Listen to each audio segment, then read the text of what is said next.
नमस्कार, उत्तराखंड बुलेटिन में आप सभी का स्वागत है। मैं हूं आपके साथ सपना। देहरादून से खबर है, जहां सूर्य ड्रोन टेक 2025 कार्यक्रम का आयोजन किया गया।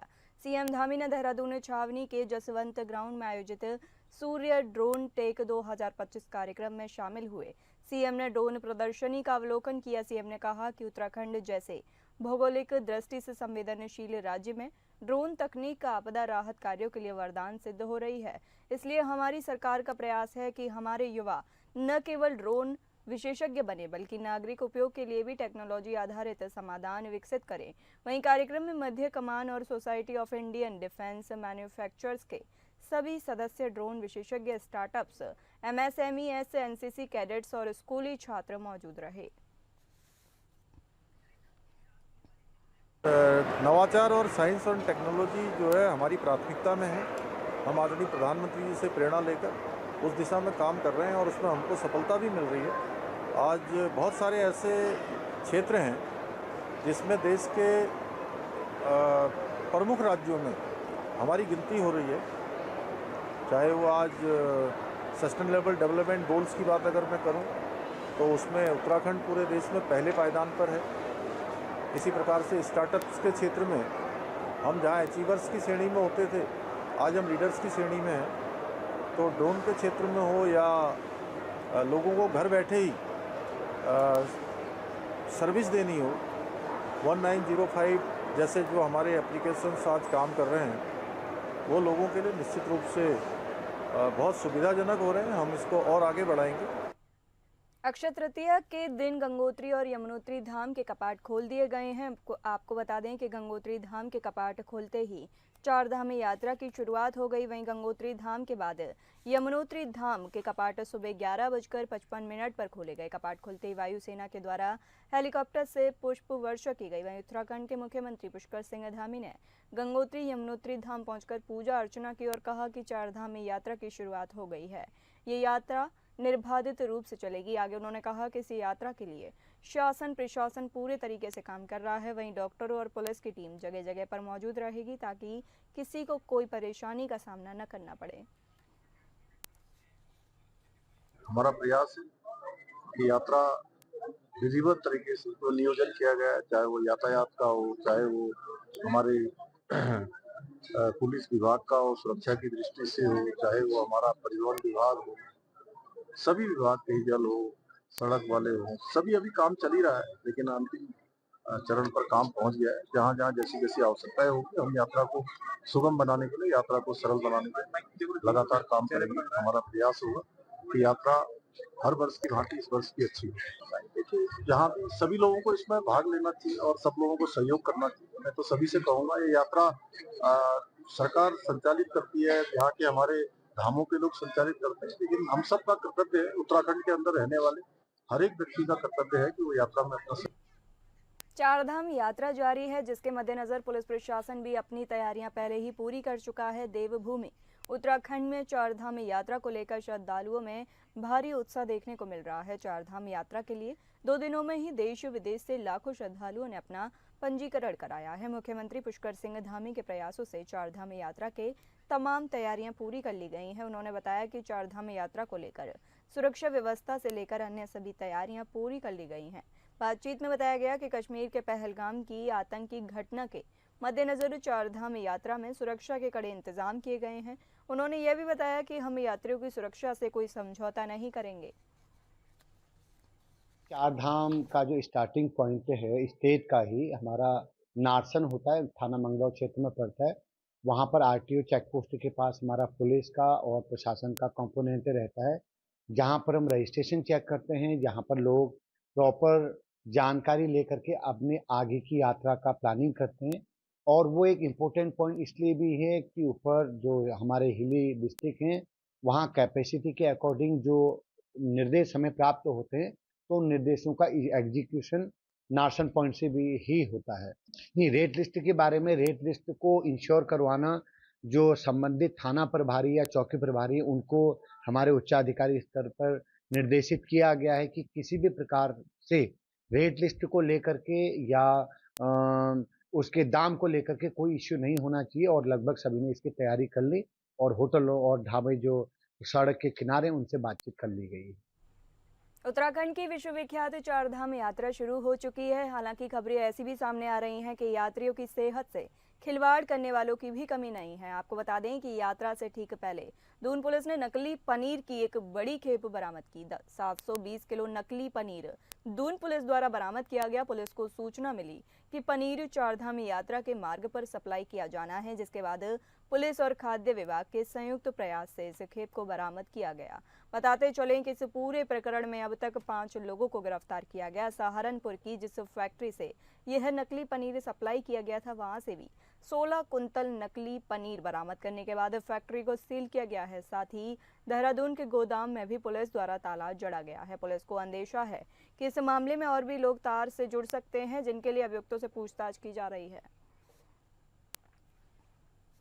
सहारनपुर से मिलावटी पनीर जो है यहाँ सप्लाई होने का आएगा, जहाँ पर विभिन्न ढाबे होटलों में भी इसको सप्लाई किया जाएगा। इसको देखते हुए टीम लगाई गई थी और इसमें मौके से जब कि एक गाड़ी को चेक किया गया तो उसमें मौके पर 2 लोग को इसमें पकड़ा गया, जिनसे जो है मिलावटी पनीर बरामद हुआ था।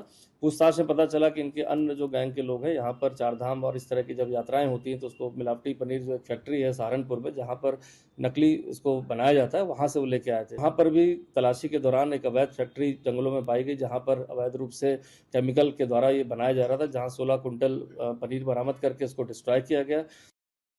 जिलाधिकारी सौरभ गहरवाल ने केदारनाथ धाम यात्रा शुरू होने से पहले सभी अधिकारियों के साथ बैठक की, जिसमें एसपी अक्षय प्रहलाद कोंडे ने जानकारी दी कि संगम ब्रिज के समीप टोकन काउंटर लगाए जा रहे हैं ताकि श्रद्धालुओं को दर्शन में सुगमता हो।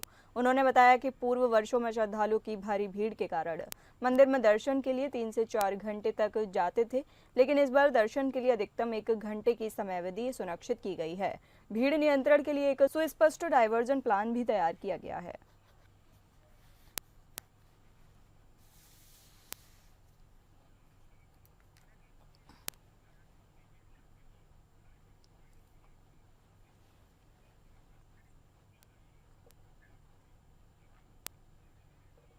देहरादून में कांग्रेस पार्टी ने संविधान बचाओ रैली का आयोजन किया, जिसमें मुख्य अतिथि के तौर पर कांग्रेस पार्टी के राष्ट्रीय महामंत्री सचिन पायलट ने शिरकत की। इस मौके पर उन्होंने कार्यकर्ताओं को संबोधित करते हुए कहा कि संविधान बचाने के लिए सभी कार्यकर्ताओं को एकजुट होना पड़ेगा।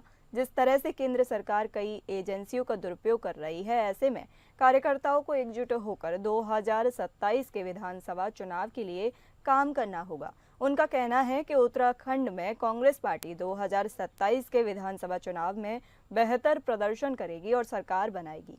वहीं नेता प्रतिपक्ष यशपाल आर्य का कहना है कि सभी कार्यकर्ता एकजुट होकर काम करेंगे। संविधान बचाने को लेकर गांव-गांव तक जाने का भी काम करेंगे। पूरे देश में विपक्ष के नाते कांग्रेस पार्टी ने ये पीड़ा उठाया है कि लगातार केंद्र सरकार और भाजपा जो संविधान की मूल भावना के विरुद्ध काम कर रही है, जो संविधान की मूल भावना से खिलवाड़ कर रही है, लोगों के अंदर एक अजीब तरह का माहौल पैदा किया गया है।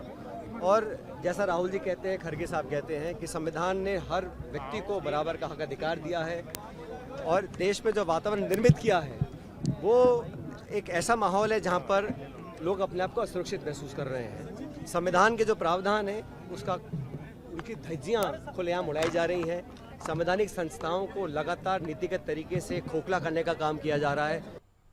हरिद्वार के ज्वालापुर में भी वक्फ संशोधन अधिनियम के विरोध में ब्लैकआउट प्रदर्शन नजर आया, जहां ज्वालापुर के कस्बा बान क्षेत्र में मुस्लिम समाज के लोगों ने रात 9 बजे से 9:15 बजे तक मकानों, दुकानों और दफ्तरों की लाइट बंद कर दी, जिससे पूरे क्षेत्र में 15 मिनट के लिए अंधेरा छा गया। All India Muslim personal law board ने देश भर में इस प्रदर्शन का आह्वान किया था। ब्लैकआउट प्रदर्शन कर मुस्लिम समाज के लोगों ने वक्फ संशोधन अधिनियम को वापस लेने की मांग की।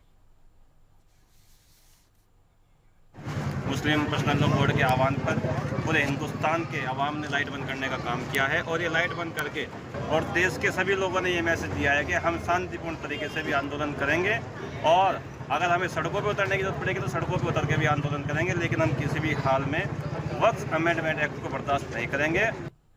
प्रदेश भर में वक्फ संशोधन अधिनियम को लेकर अभियान चलाया जा रहा है, जिसमें समाज सेवियों का भी सहयोग मिल रहा है। इसी कड़ी में समाज सेवी और मुस्लिम मामलों की जानकार डॉक्टर शालिनी अली ने प्रेस वार्ता के माध्यम से वक्फ संशोधन अधिनियम पर प्रकाश डालते हुए कहा कि वक्फ संशोधन अधिनियम आर्थिक सामाजिक रूप से पिछड़े मुसलमान के उत्थान के लिए लाया गया है।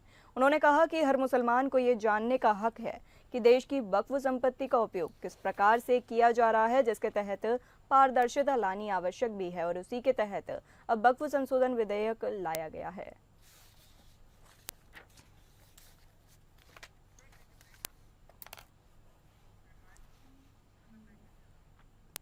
देहरादून में अब पार्षदों को समस्या नहीं होगी। मेयर सौरभ थपलियाल नगर निगम की स्वच्छता और व्यवस्था को बनाए रखने के लिए हर संभव प्रयास कर रहे हैं। इसी के चलते मेयर ने नगर निगम परिसर में पार्षदों के बैठने हेतु एक कमरे का उद्घाटन किया, जहां इस कमरे से पार्षद काफी उत्साहित नजर आए। तो वहीं मेयर सौरभ थपलियाल ने कहा कि पार्षदों की बैठने हेतु नगर निगम में बहुत पहले से एक कमरे की व्यवस्था की गई थी, लेकिन वह सुचारू रूप से नहीं चल रहा था। दोबारा उस कमरे को सुंदर बनाने के लिए पार्षदों के बैठने हेतु एक व्यवस्था की गई है, ताकि जो पार्षद कम से नगर निगम पहुंचे और उन्हें धूप या बरसात या ठंड के कारण किसी परेशानी का सामना न करना पड़े।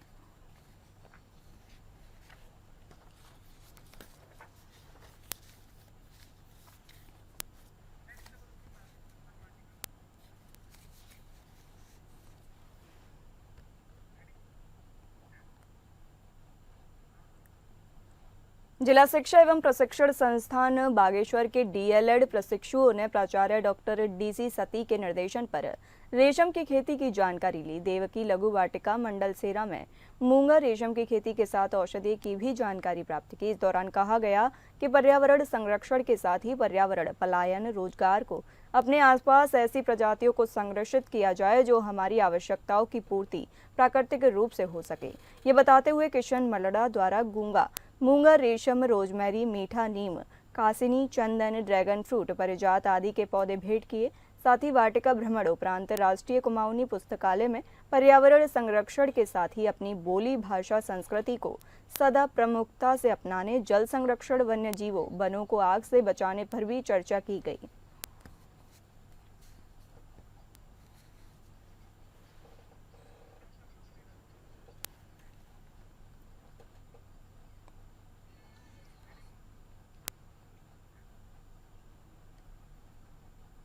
देहरादून में नगर निगम के विकास कार्यों में एक बार फिर से रोक लग सकती है। कारण है कि पूर्व में किए गए कार्यों का भुगतान ठेकेदारों को अभी तक नहीं किया गया है, जिस कारण ठेकेदारों में आक्रोश है। आपको बता दें कि देहरादून नगर निगम में 100 वार्ड हैं, जिनमें सड़क, नाली, पेचवर्क और पुस्तों का निर्माण कार्य निगम के रजिस्टर्ड ठेकेदारों द्वारा किया जाता है, परंतु पिछले कई महीनों से भुगतान की फाइलें आगे नहीं बढ़ पा रही हैं। ठेकेदारों का कहना था कि निगम का नया बोर्ड बना है, जिसमें नए जनप्रतिनिधि भी चुनकर आए हैं, जिन्होंने अपने अपने वार्डों के विकास कार्यों के लिए प्रस्ताव लगाए हैं और 15 मई के आसपास इन पर टेंडर भी लग जाएंगे। लेकिन भुगतान न होने के कारण ठेकेदार टेंडर कैसे ले पाएंगे, क्योंकि टेंडर के समय टेंडर की राशि और एफडी आदि के लिए भी भुगतान की आवश्यकता होती है।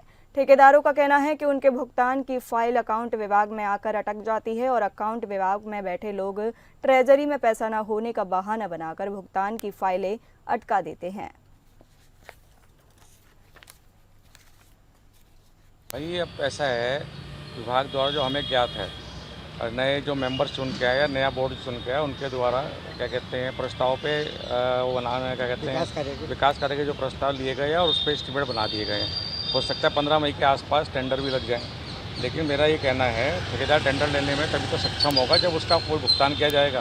पिछले 15-20 फरवरी की बात है, आज तक किसी भी पीडब्ल्यूडी सेक्शन के ठेकेदार का एक भी रुपये का भुगतान नहीं किया गया। भाई विभाग अगर काम कराना चाहता है, ठेकेदारों से सपोर्ट चाहता है, तो ठेकेदार को सपोर्ट भी तो करना पड़ेगा विभाग को। हरिद्वार में सड़कें गड्ढा मुक्त हो गई हैं। उत्तराखंड शासन के निर्देश पर हरिद्वार जिले में लोक निर्माण विभाग ने 100 किलोमीटर लंबाई की सड़कों को गड्ढा मुक्त कर दिया है। इस काम को 15 मई तक पूरा करना था, लेकिन विभाग ने 29 अप्रैल तक ही लक्ष्य हासिल कर लिया। जिले में कुल 6 राज्य मार्गों के 27 किलोमीटर, 10 प्रमुख जिला मार्गों के 44 किलोमीटर और 6 अन्य जिला मार्गों के 29 किलोमीटर हिस्से को ठीक किया गया है। काम का निरीक्षण देहरादून से आए मुख्य अभियंता रणजीत सिंह ने किया। उनके साथ अधिशासी अभियंता दीपक कुमार और विपुल कुमार सैनी भी मौजूद रहे। निरीक्षण के दौरान ये भी बताया गया कि 75.82 किलोमीटर लंबाई में नवीनीकरण का काम चल रहा है, जिसमें से 30 किलोमीटर का काम पूरा हो चुका है। मुख्य अभियंता ने बाकी बचे काम को 31 मई तक हर हाल में पूरा करने के निर्देश दिए हैं।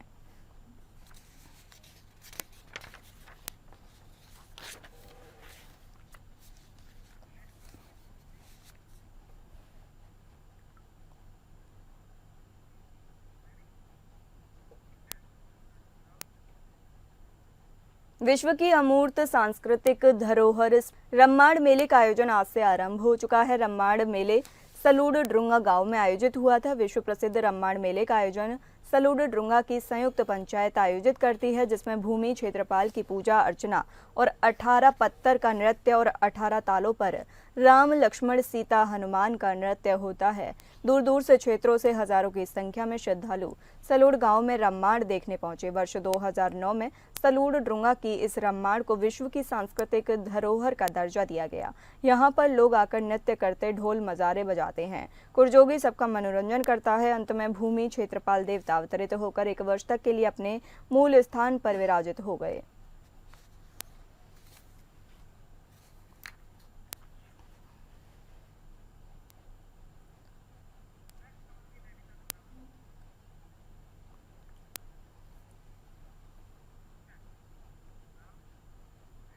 नैनीताल में बच्चे से दुष्कर्म का मामले की खबर सामने आ रही है। शहर में 12 साल की बच्ची से 76 साल के बुजुर्ग द्वारा लंबे समय से दुष्कर्म करने की घटना सामने आने के बाद देर रात जमकर हंगामा हुआ। आक्रोशित लोग सड़कों पर उतर आए। विशेष समुदाय का आरोपी बुजुर्ग ठेकेदार है। आरोप है कि आरोपी पिछले 3 महीने से नाबालिग बच्ची के साथ दुष्कर्म कर रहा था। घटना सामने आने के बाद स्थानीय निवासी और हिंदूवादी संगठनों के लोग सड़कों पर उतर आए। आक्रोशित लोगों ने पथराव किया और कुछ दुकानों में भी तोड़फोड़ कर डाली। इस दौरान नैनीताल जैसे शांत शहर में अफरा तफरी का माहौल हो गया है। नैनीताल में अचानक विवाद की स्थिति को देखते हुए आसपास के थानों की पुलिस को तत्काल नैनीताल में बुलाया गया ताकि शहर में शांति व्यवस्था कायम रहे। एसपी सिटी नैनीताल ने बताया कि एक परिवार ने उनकी नाबालिग बच्ची के साथ 3 महीने से दुष्कर्म होने की शिकायत दर्ज कराई है। आरोपी को हिरासत में लिया गया है, जिसके चलते नाबालिग का मेडिकल भी कराया गया। परिजनों के द्वारा दी गई लिखित शिकायत के आधार पर आरोपी के खिलाफ मुकदमा दर्ज कर लिया गया है। मामले की जांच चल रही है।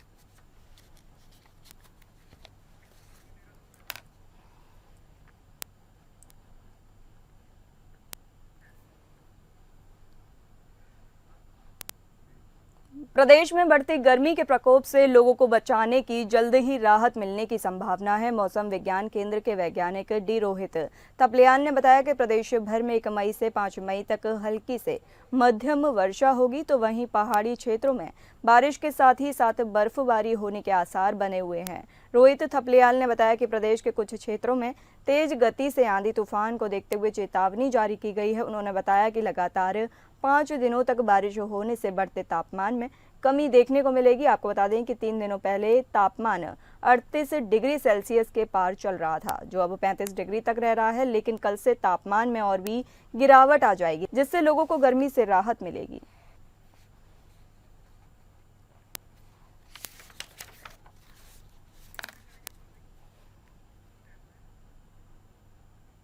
फिलहाल इस बुलेटिन में इतना ही। नमस्कार।